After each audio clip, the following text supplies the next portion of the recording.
प्रकृति ऐसी है कि लोग अपने जीवन में संघर्ष इसलिए कर रहे हैं क्योंकि उन्होंने अपने मन की प्रकृति को समझने की कोई कोशिश ही नहीं की है।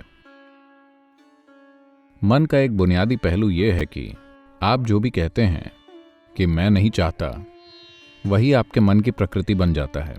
वो आपके मन में मौजूद मुख्य चीज बन जाती है। अगर आप कहते हैं कि मैं बंदरों के बारे में नहीं सोचना चाहता, आप एक प्रण लीजिए कि अब से मैं बंदरों के बारे में नहीं सोचूंगा। पूरा दिन आप केवल बंदरों के बारे में ही सोचते रहेंगे। अगर आपने ऐसी कोई प्रतिज्ञा नहीं की है तो शायद आप बंदरों के बारे में कभी न सोचें जब तक कि आप उन्हें देख न लें। तो एक भिक्षु होने के नाते एक ब्रह्मचारी होना कोई प्रतिज्ञा नहीं है कि मैं औरत को स्पर्श नहीं करूंगा।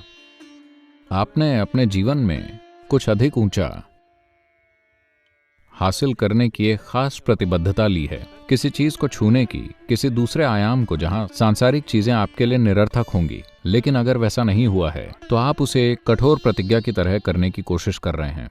आपको लगता है कि किसी औरत को स्पर्श न करने से आप ब्रह्मचारी बन जाएंगे या आप एक भिक्षु बन जाएंगे। ऐसा नहीं है। किसी ऊंची चीज की आकांक्षा करने से आप एक भिक्षु नहीं बनेंगे। आप लगातार किसी ऊंची चीज की आकांक्षा कर रहे हैं तो आपने अपने आसपास की चीजों को नहीं देखा, वो अलग चीज है। लेकिन आपका यह कहना कि मैं इसे नहीं देखूंगा आपके मन को उसी के ख्याल से भर देगा। तो किसी औरत को कुछ मदद की जरूरत थी, उसने उसकी मदद की, उसे वहीं छोड़ दिया और आगे चला गया। इस भिक्षु ने औरत को छुआ भी नहीं, लेकिन अब वो उसके मन में 2 दिन से बैठी हुई है। वो उसे नीचे नहीं उतार सकता। तो जिस व्यक्ति ने वो किया जिसकी जरूरत थी, उसने औरत को वहीं छोड़ दिया।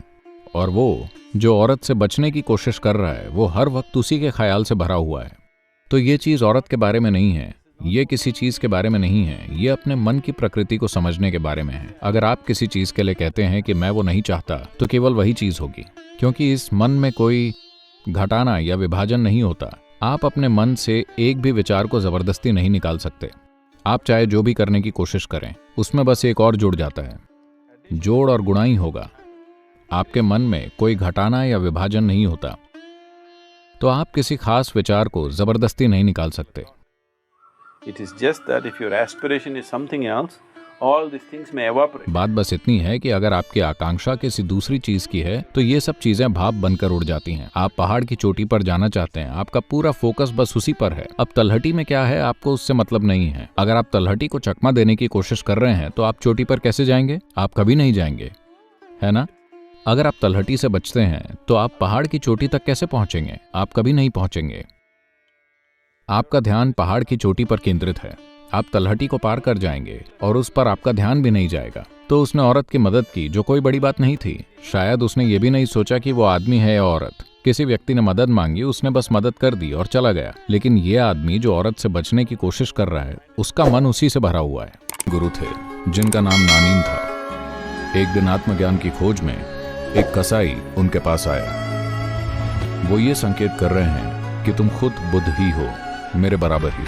वो सबसे ये कहते थे कि मुझे फर्क नहीं पड़ता भगवान के मन में क्या है, मुझे पता है